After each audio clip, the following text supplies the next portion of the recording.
The strongest people in the world are often recognized by the first person brave enough to tell them no. Claire Sullivan had worked the evening shift at the Grand Ashford Hotel in downtown Chicago for almost 4 years, and she believed every guest deserved respect as long as they offered the same in return. The polished marble lobby reflected the warm glow of crystal chandeliers, while soft piano music drifted through the air, creating the calm atmosphere that had earned the hotel its reputation for exceptional service. Claire greeted every traveler with the same welcoming smile, whether they arrived carrying a worn backpack or stepped out of a luxury sedan. Her coworkers often joked that she remembered every returning guest by name, favorite room, and preferred morning coffee. It was not a talent she had learned in training. It was simply the way she believed people should be treated. Just after 9 o'clock, the quiet rhythm of the evening changed when 3 black luxury SUVs pulled beneath the hotel's entrance canopy. Several sharply dressed men entered first, scanning the lobby with practiced caution before another man followed at an unhurried pace. He wore a tailored charcoal suit without a single visible logo, yet everything about him suggested quiet authority rather than flashy wealth. His expression remained calm, almost unreadable, while conversations throughout the lobby faded without anyone fully understanding why. Claire glanced toward the entrance, then returned her attention to helping an elderly couple complete their check-in before looking back again. One of the men accompanying the newcomer approached the front desk and slid an expensive metal card across the polished counter. "We need the executive penthouse immediately," he said. Claire offered a courteous smile while opening the reservation system. "May I have the reservation name, please?" The man frowned. "You already know who this is." Claire calmly shook her head. "I still need the reservation name." Before he answered, another member of the group impatiently interrupted. "Forget the paperwork. Just give us the room." Claire maintained the same professional tone. "I am sorry, but every guest completes the same check-in process." The impatient man let out a sharp laugh before turning toward a young bell attendant carrying luggage nearby. "Do not just stand there. Move faster." The teenager immediately lowered his eyes and hurried forward, clearly embarrassed. Claire watched the exchange for only a moment before looking directly back at the guest. "Sir," she said evenly, "everyone working here deserves to be treated with respect." The lobby became noticeably quieter. The man stared at her in disbelief. "Do you have any idea who you are talking to?" Claire answered without raising her voice. "No, sir. And it does not change our policy." For the first time, the quiet man in the charcoal suit stepped closer to the counter. His blue eyes rested on Claire with calm curiosity rather than anger. "Is there a problem?" he asked. Before anyone else could answer, Claire spoke honestly. "There is. Members of your party have spoken disrespectfully to my coworkers. Our hotel reserves the right to refuse service when staff members are mistreated." One of the men beside him looked ready to argue, but the stranger lifted one hand slightly, stopping him without saying a word. Claire met his gaze without hesitation. "I am afraid I cannot check your group into this hotel tonight. I will gladly recommend another property nearby if you wish." Silence settled over the lobby. Guests quietly watched from comfortable chairs while employees exchanged nervous glances, certain they were witnessing the moment Claire's career would end. Instead of arguing, the man simply studied her for several long seconds, as though searching for something he had not expected to find. Then, to everyone's astonishment, he nodded once. "Thank you for your honesty," he said quietly. He turned toward the entrance without another word, and his entire group immediately followed him outside. Claire released a slow breath after the revolving doors closed, believing she had just made the most expensive decision of her life. None of the hotel employees noticed the driver waiting beside the lead SUV lean toward the quiet man and ask, "Mr. Moretti, should we find another hotel?"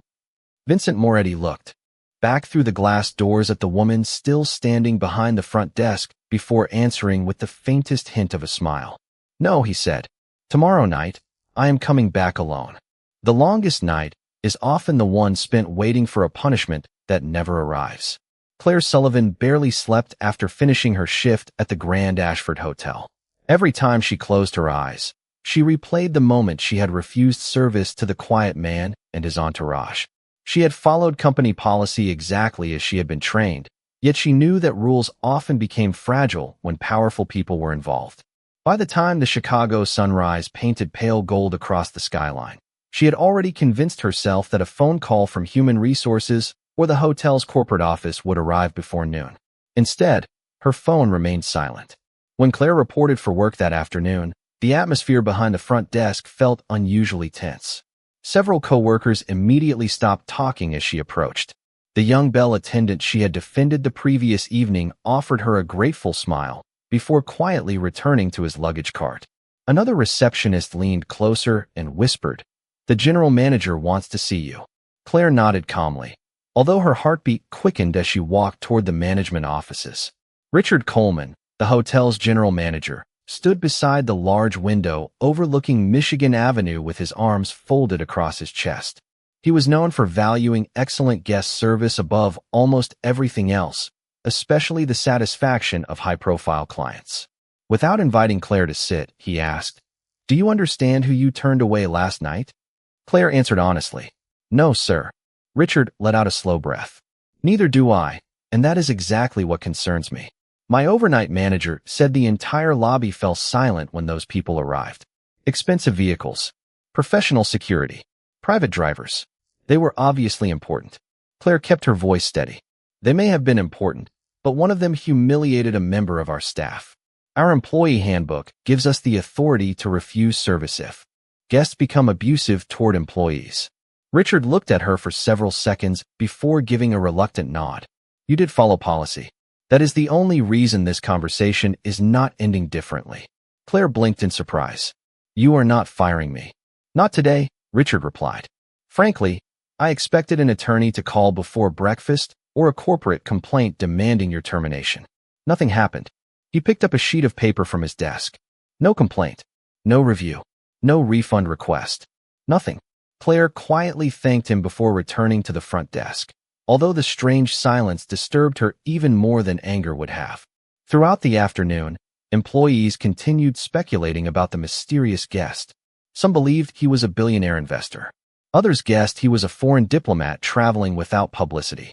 One concierge insisted he had seen similar security teams protecting famous entertainers. Claire refused to join the conversation. Whoever the man was, she believed the incident belonged in the past.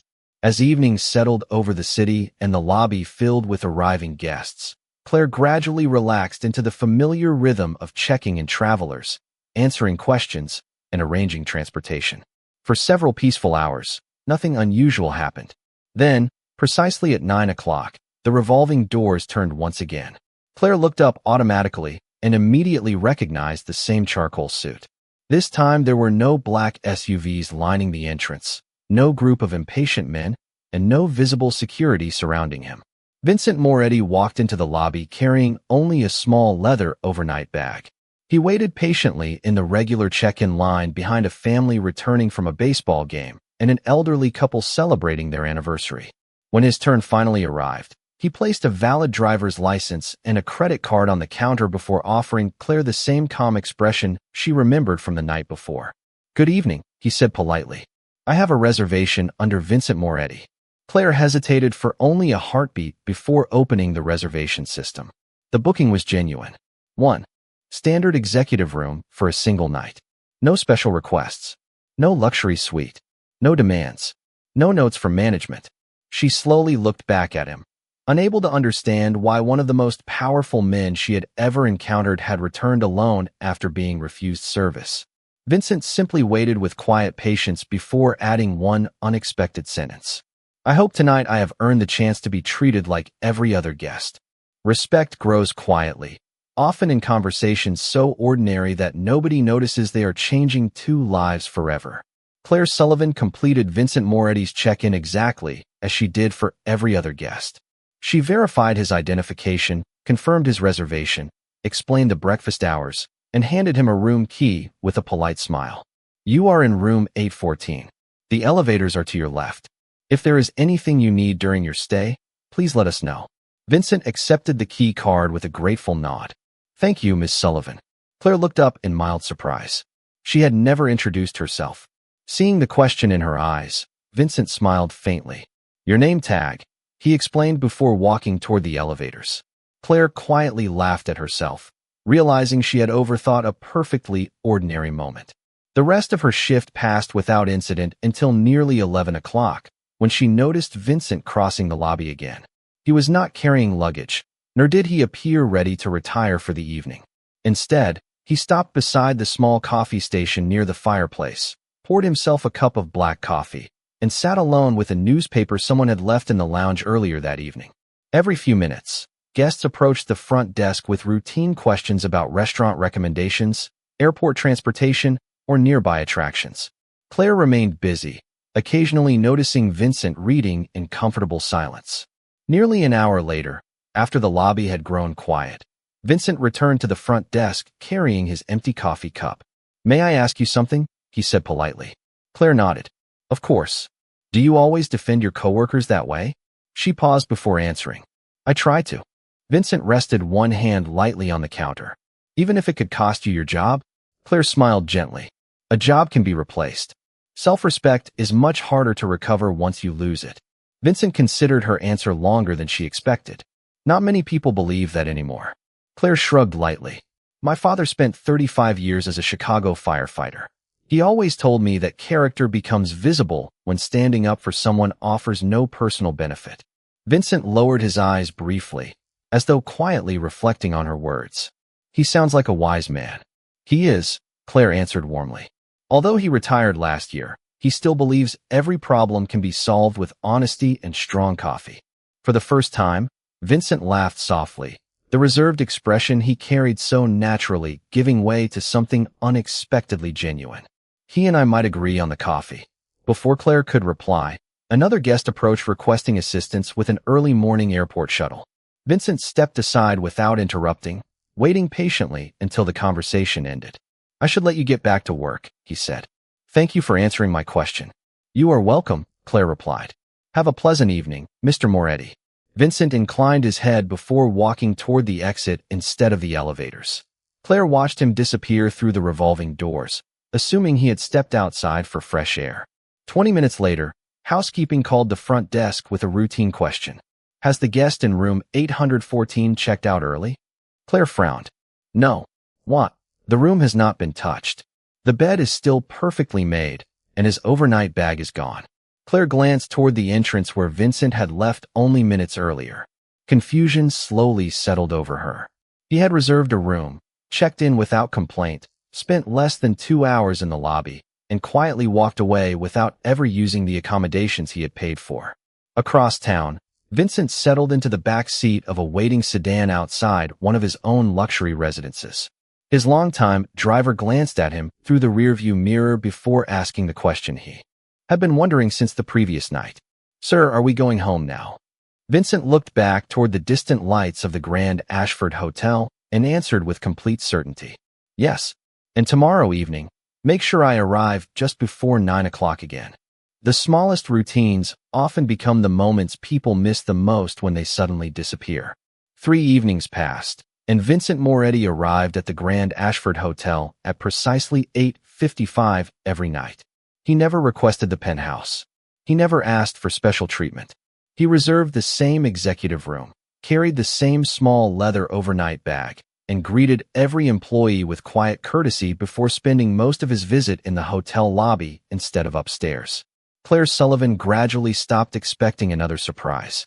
She checked him in as she did every guest, answered his occasional questions about local events, and returned to helping travelers with the steady professionalism that defined her work. Yet she could not ignore the growing curiosity spreading through the hotel. Housekeeping noticed that room 814 remained almost untouched every morning. The restaurant manager joked that Mr. Moretti spent more time drinking coffee in the lobby than sleeping in his room. Even Richard Coleman quietly admitted that he had never seen anyone pay for accommodations they barely used. Claire refused to speculate. She believed every guest deserved privacy, even one as unusual as Vincent. On Thursday evening, the lobby was unusually calm after a brief summer rain had driven most visitors indoors. Claire had just finished helping a family locate a nearby children's museum when Vincent approached the front desk carrying a folded city map. "May I ask another question?" he said. Claire smiled politely. "That depends on whether it requires another lecture about coffee." Vincent laughed softly. "Not tonight." He unfolded the map across the counter. If someone wanted to find the best bookstore in Chicago without relying on internet reviews, where would you send them? Claire studied the map for a moment before circling a small independent bookstore several blocks away. Most visitors never find this place because it is hidden between older buildings. My father took me there every birthday when I was growing up. The owner remembers nearly every customer and somehow always recommends the perfect book. Vincent looked at the small circle she had drawn. You prefer places that remember people instead of profits. Claire considered the observation before answering. I think businesses become successful because they remember people. Vincent folded the map carefully. That may be the smartest business advice I have heard in years.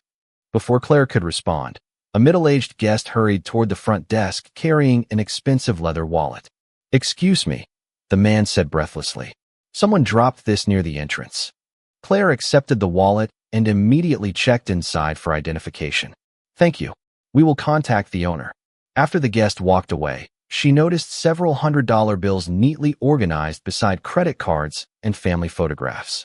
Without hesitation, she sealed the wallet inside a security envelope, completed the lost property paperwork, and placed everything into the hotel's safe. Vincent watched the entire process in silence. You never counted the cash, he observed. Claire looked up with mild surprise. Why would I? To make sure nothing was missing. She smiled gently. The owner will count it when it is returned. If I count it first, someone could later question whether the amount changed while it was in my hands. Sometimes protecting trust means avoiding even the appearance of doubt. Vincent remained unusually quiet after hearing her explanation. He had negotiated billion-dollar agreements, built powerful alliances, and spent years judging character in rooms filled with influential people. Yet the woman standing behind the front desk continued teaching him lessons no boardroom ever had. As his phone vibrated inside his jacket, he glanced briefly at the screen before silencing the call without answering. Claire noticed the action. Important? She asked. Vincent slipped the phone back into his pocket. Not as important as finishing this conversation. Across the lobby, two hotel employees exchanged amused smiles while watching him return to the fireplace with another cup of coffee. One whispered, "He does not come here because of the room." The other quietly nodded. "No, he comes here because of her." Neither of them realized they had just spoken the truth that Vincent himself had not yet found the courage to admit. Sometimes the heart reveals its intentions long before the mind is willing to admit them. By the beginning of the second week, Vincent Moretti's evening visits had quietly become part of the Grand Ashford Hotel's daily routine. At exactly 8:55 each night, he entered through the revolving doors with the same leather overnight bag, greeted the doorman by name, waited patiently in line if other guests were checking in, and accepted the key to room 814 with a polite thank you. He never requested upgrades, never asked employees to bend hotel policy, and never mentioned the evening Claire Sullivan had refused him service. After checking in, he spent an hour or two in the lobby, reading a newspaper, enjoying a cup of black coffee, exchanging brief conversations with Claire whenever her workload allowed, and then quietly disappeared before midnight. The next morning, housekeeping consistently reported the same unusual discovery. The room remained untouched except for the folded towels and an unopened bottle of water placed on the desk. Even the bed looked exactly as it had when they prepared it earlier that afternoon. Claire could not understand why someone would continue paying for a room he never seemed to use, but she believed it would be inappropriate to ask. Across the city, however, the answer was far simpler than anyone at the hotel imagined. Vincent never intended to spend the night at the Grand Ashford. After leaving the hotel each evening, he returned to a private residence overlooking Lake Michigan, where a quiet estate protected by discreet security offered every comfort money could provide. His longtime house manager, Eleanor Brooks, noticed the unusual routine almost immediately. One evening, as Vincent entered the library carrying the same untouched overnight bag, she smiled with gentle curiosity. "You paid for another hotel room tonight." Vincent loosened his tie before nodding. "I did." Eleanor raised an eyebrow. "And once again, you did not sleep there." Vincent poured himself a glass of sparkling water before looking out toward the lights reflecting across the lake. No. Eleanor had worked for the Moretti family for more than 20 years and understood when questions should remain unasked. Still, she knew Vincent better than almost anyone. "May I offer an observation?" she asked. Vincent gave a quiet nod. You may. Eleanor smiled warmly. You have spent years avoiding unnecessary conversations. Yet somehow you now drive across Chicago every evening simply to spend a few minutes speaking with a hotel clerk. Vincent remained silent for several moments before answering honestly. She speaks to me without expecting anything in return. Eleanor watched him thoughtfully. That sounds rare in your world. It is. Vincent looked toward the city skyline. She does not know who I am. Or perhaps she knows and simply does not care. Either way, every conversation feels peaceful. Eleanor could not remember the last time she had heard that word from him. Meanwhile, back at the Grand Ashford, Claire finished another shift before stopping at a neighborhood grocery store on her way home. She carefully compared prices before selecting fresh vegetables, soup ingredients, and her father's favorite coffee. The modest apartment she shared with her retired father was warm, welcoming, and filled with framed family photographs rather than expensive furniture. Thomas Sullivan looked up from his armchair as she entered carrying reusable shopping bags. Long day? He asked with an easy smile. Claire laughed softly.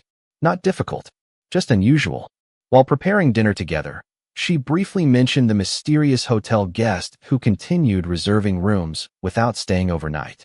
Thomas stirred the soup thoughtfully before replying. Sometimes people keep returning to a place because they find something there that money cannot buy. Claire smiled at the idea but quickly dismissed it. I think he simply enjoys quiet hotels. Thomas chuckled gently. Maybe. Or maybe he finally found someone who treats him like everyone else. At that exact moment, several miles away, Vincent stood alone beside the window of his study, looking at tomorrow's schedule before quietly moving every evening meeting to an earlier hour. When his assistant called to confirm the changes, he offered only one explanation. After 9 o'clock, I already have somewhere important to be. True character is revealed when doing the right thing suddenly becomes expensive. Friday evening arrived with an unusual energy as the Grand Ashford Hotel prepared for a regional business conference that filled nearly every room in the building. The lobby buzzed with arriving guests, rolling suitcases, and polite conversations while Claire Sullivan moved confidently between the front desk terminals, helping each traveler with the calm efficiency that had earned the trust of both guests and co-workers. At precisely 8:55, Vincent Moretti entered through the revolving doors carrying his familiar leather overnight bag. Claire noticed him immediately, smiling with the easy warmth that had gradually replaced the uncertainty of their first meeting. Good evening, Mr. Moretti, she said while handing another guest a room key. I will be with you in just a moment. Vincent simply nodded and waited patiently in line behind several conference attendees without requesting special treatment. Before Claire could call him forward, a sharply dressed businessman pushed past the waiting guests and placed his phone on the counter with obvious impatience. I have been driving for 2 hours, the man announced loudly. Check me in now. Claire offered an apologetic smile. I will be happy to assist you, sir, but these guests arrived before you. I will help you as soon as it is your turn. The businessman frowned. Do you know who I am? Claire answered with the same professionalism she had shown everyone else. Your reservation is under the name Daniel Prescott. I will assist you shortly. His expression hardened. I am the keynote speaker for tomorrow's conference. The hotel should understand priorities. Claire remained calm. We appreciate every guest equally, Mr. Prescott. Several people waiting nearby exchanged quiet glances as the businessman folded his arms in visible frustration. A few minutes later, when his turn finally arrived, Claire completed the check-in process without incident until he requested access to a restricted executive conference lounge reserved exclusively for conference organizers. I am sorry, Claire explained after reviewing the reservation. That lounge requires organizer credentials. Your registration does not include access. Daniel leaned across the counter. Then change it. I cannot override conference credentials. You can if you choose to. Claire gently shook her head. I cannot violate the agreement signed between the hotel and the conference organizers. Daniel let out a dismissive laugh loud enough for nearby guests to hear. This is unbelievable. You are risking the reputation of this hotel over one simple request. Claire kept her voice steady. I am protecting the reputation of this hotel by applying the same rules to every guest. Daniel's face flushed with irritation. I want your manager immediately. Richard Coleman arrived within moments after receiving the front desk call.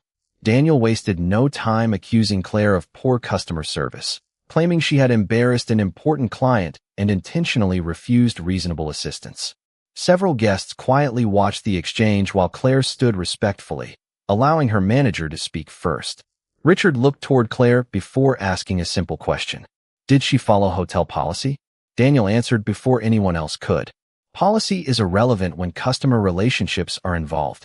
Richard hesitated, clearly feeling the pressure created by such an influential conference guest. Claire recognized the uncertainty in his expression and quietly accepted what might happen next. Across the lobby, Vincent had remained silent throughout the entire conversation, observing every word without interruption. He saw the nervous employees, the uncomfortable guests, and the woman who refused to compromise her integrity even when her position suddenly seemed uncertain. Slowly, he stepped out of the waiting line and walked toward the front desk for the first time. Since the night they had met, his calm footsteps drawing every eye in the lobby as an unexpected silence settled over the room. The truth does not need the loudest voice because patience has a way of making it impossible to ignore. Vincent Moretti stopped a respectful distance from the front desk, his expression as calm as it had been on the first night Claire Sullivan had refused him service. Richard Coleman looked relieved to see a familiar guest step forward, assuming he might simply be checking in, but Vincent's attention remained fixed on the conversation unfolding before him. Daniel Prescott turned toward him with a dismissive wave. "This does not concern you." Vincent answered in the same measured tone he always used. "I believe it does. I have been standing here long enough to hear the entire discussion." Daniel folded his arms. "Then you know this employee refuses to accommodate paying guests." Vincent glanced at Claire, who remained silent with her hands resting calmly on the counter, before looking back at Daniel. "No," he replied. "What I witnessed was an employee applying the hotel's written policy equally to every customer." Daniel laughed without humor. "You expect everyone to believe that?" Vincent looked toward Richard. "Mr. Coleman, does your lobby have security cameras?" Richard nodded immediately. "Yes. Every public area is recorded." Vincent smiled politely. "Excellent. Then there is no reason for anyone to rely on opinions. We only need the facts." A quiet murmur spread across the lobby as guests exchanged curious glances. Richard hesitated for only a moment before speaking to the security supervisor through his radio. Within minutes, the footage from the front desk appeared on the monitor inside the nearby management office. Richard invited both guests inside, while Claire remained behind the counter, continuing to assist arriving travelers exactly as she had throughout the evening. She refused to abandon her responsibilities simply because she had become the subject of a complaint. Several minutes later, Richard returned carrying a noticeably different expression. The uncertainty that had clouded his face earlier had disappeared. He walked directly toward Claire. "You handled the situation correctly from beginning to end," he said clearly enough for everyone nearby to hear. "You remained professional, followed conference policy, and treated every guest with courtesy." He then turned toward Daniel. "I am afraid the security footage confirms that Ms. Sullivan acted appropriately. The hotel will not make exceptions that violate contractual agreements." Daniel's confidence faded almost instantly. He looked around the lobby, suddenly aware that many of the guests had quietly witnessed the outcome. Without another argument, he accepted his room key and walked toward the elevators, his earlier certainty replaced by embarrassed silence. Richard faced Claire once more. "Thank you for protecting both our employees and our standards." Claire smiled modestly. "I was simply doing my job." After the lobby returned to its normal rhythm, Vincent finally stepped forward to complete his own check-in. Claire scanned his reservation and handed him the familiar key card to room 814. "Thank you for speaking up," she said softly. Vincent accepted the card before gently shaking his head. "I did not defend you." Claire looked at him with quiet confusion. Vincent continued. "The truth defended you. I only asked everyone to look at it." For a moment, neither of them spoke. The sounds of rolling suitcases and quiet conversations filled the elegant lobby while the fireplace flickered softly nearby. Claire eventually smiled. "My father always says that honesty works best when people are willing to wait for it." Vincent returned the smile. "Your father continues to impress me, and I have not even met him." Claire laughed warmly before helping the next guest in line. Vincent stepped aside, watching her greet a tired family with exactly the same kindness she had shown him, the conference speaker, and every stranger who crossed the hotel's entrance. Standing there, he realized something that years of wealth, influence, and carefully negotiated relationships had never taught him. Respect could not be purchased, demanded, or inherited. It had to be earned. And for the first time in many years, earning one person's respect had become more important to him than winning any business deal ever had. The greatest confessions are rarely spoken in grand gestures because they are carried by quiet truths that have been waiting for the right person to hear them. A few evenings after the conference ended, the Grand Ashford Hotel returned to its familiar rhythm. The business travelers had departed. The lobby was once again filled with vacationing families and couples exploring Chicago, and the atmosphere felt peaceful enough that Claire Sullivan could finally breathe without expecting another unexpected confrontation. At exactly 8:55, the revolving doors turned, and Vincent Moretti entered carrying the same leather overnight bag that had become almost as recognizable as his calm smile. Claire greeted him with comfortable familiarity. "Good evening, Mr. Moretti. Room 814 is ready for you." Vincent accepted the key card before asking, "Are you busy for a few minutes?" Claire glanced around the lobby. The evening had slowed, and another receptionist had just arrived to cover the front desk. "I can spare a few minutes." Vincent gestured toward the lounge near the fireplace where they had shared several conversations before. They sat across from each other with steaming cups of black coffee resting between them while soft piano music floated through the lobby. For a moment, neither of them spoke. The silence felt natural rather than uncomfortable. Claire finally smiled.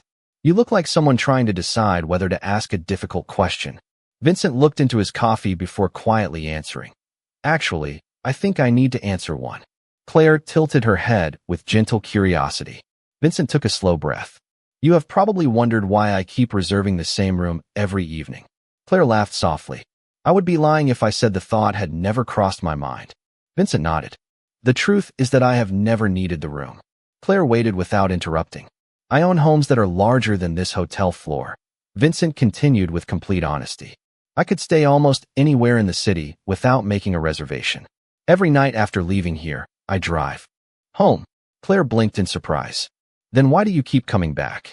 Vincent looked directly into her eyes, and for the first time since they had met, there was no careful distance in his expression. "Because you never looked at my bank account before deciding how to treat me." Claire remained silent as he continued. "The first night we met, you asked my entire group to leave because someone behaved disrespectfully toward your coworkers. You did not know my name. You did not know what I owned.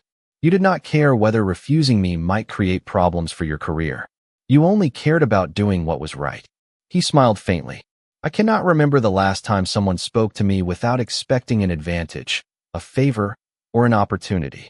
Claire lowered her eyes for a moment before answering quietly, "I was only doing my job." Vincent gently shook his head. "No. Plenty of people do their jobs. Very few protect complete strangers simply because it is the right thing to do." Claire felt warmth rise to her cheeks, uncomfortable with praise, yet deeply moved by his sincerity. "My father taught me that every person deserves dignity before they deserve admiration." Vincent smiled. "That lesson changed more than you realize." He leaned back in his chair, his voice calm but unmistakably genuine. "For years, I believed respect came from influence. Then I met someone who offered respect freely without knowing whether I possessed either influence or wealth. I kept returning because those few conversations reminded me what ordinary life feels like." Claire looked toward the fireplace where the flames reflected softly across the polished stone before meeting his eyes once more. "You know," she said with a gentle smile, "you stopped feeling like an unusual guest several nights ago." Vincent raised an eyebrow. "What do I feel like now?" Claire answered without hesitation. "Someone I look forward to seeing at 9 o'clock." Vincent's quiet smile lingered long after the words settled between them, and for the first time since walking into the Grand Ashford Hotel, he realized he no longer returned because he hoped to be understood. He returned because, somehow, he already was. The people who change our lives are rarely the ones who try to rescue us with power. They are the ones who quietly remind us who we are meant to become. 3 months passed, and autumn painted Chicago in shades of amber and gold. The Grand Ashford Hotel remained as busy as ever, But one important change had become impossible to ignore. Claire Sullivan was no longer simply one of the front desk clerks. After consistently earning outstanding guest reviews, mentoring new employees, and demonstrating the calm leadership that had impressed both guests and management, Richard Coleman invited her into his office one Friday afternoon. He slid a folder across the desk with a proud smile. "Corporate approved the promotion this morning. Congratulations, Claire. Beginning Monday, you will become our new front office manager." Claire stared at the letter for several seconds before looking up in disbelief. "I was not expecting this." Richard smiled warmly. "You earned it. Nobody recommended you because of connections.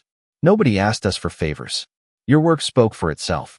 Claire accepted the offer with grateful eyes, thinking immediately of her father, who would undoubtedly insist that hard work always found its reward if a person remained patient. That evening she arrived home carrying a small bakery box containing his favorite apple pie. Thomas Sullivan listened quietly as she shared the news before embracing his daughter with unmistakable pride. "I told you years ago," he said. "Character opens doors that talent alone cannot unlock." Claire laughed through happy tears. "You were right again." 2 days later, Vincent Moretti arrived at the hotel at his familiar time, carrying the same leather overnight bag that now felt more like an old tradition than a necessity. Claire greeted him with a smile that immediately told him something wonderful had happened. Before she could speak, Richard approached from the lobby. "Mr. Moretti, I wanted you to know that Ms. Sullivan has accepted her promotion. She officially starts managing the front office next week." Vincent looked at Claire with genuine happiness. "Congratulations.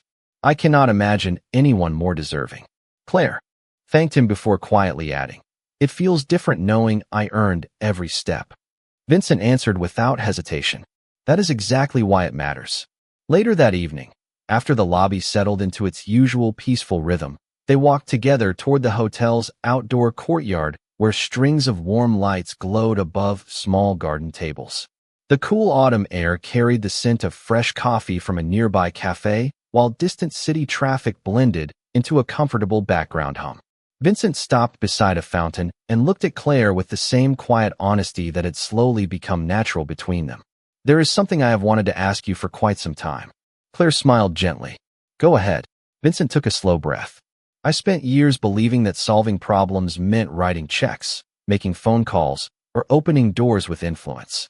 Then I met someone who proved that the greatest gift another person can offer is simple respect.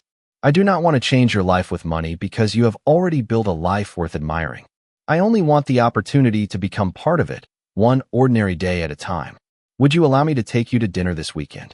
Claire looked at the man who had once entered the hotel surrounded by quiet authority and who now stood before her asking with sincere humility instead of expectation. She remembered the first night she had refused him service, the evenings filled with conversations over coffee, the conference dispute, and every small moment that had slowly transformed strangers into trusted friends. A warm smile spread across her face. "Yes," she answered, "but only if we choose the restaurant together, and only if you promise not to reserve a hotel room you never plan to use." Vincent laughed more freely than she had ever heard before.